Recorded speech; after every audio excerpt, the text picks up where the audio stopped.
আজকের ইতিহাস, এই ইতিহাস শরীয়তপুরের ইতিহাস নয়, এই ইতিহাস বাংলাদেশের ইতিহাস হবে, যেখানে সব দল এক হয়ে ধানের শীষের পক্ষে মিয়া নুরুদ্দিনকে ভালোবেসে, ধানের শীষকে ভালোবেসে, তারেক রহমানকে ভালোবেসে এক ঐক্যবদ্ধ হয়ে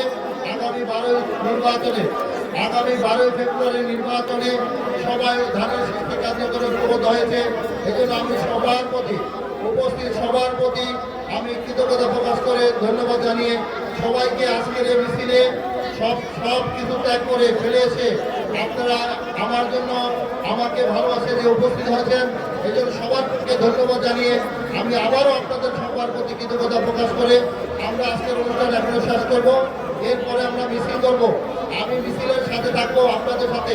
আমরা ইনশাল্লাহ আমাদের 10 মিনিটের মধ্যে আমরা মিছিল শুরু করব। সবাইকে ধন্যবাদ।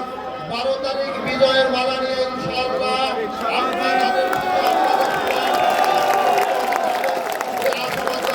সবাইকে ধন্যবাদ জানিয়ে বিদায় নিচ্ছি। আসসালামু আলাইকুম ওয়া রাহমাতুল্লাহ।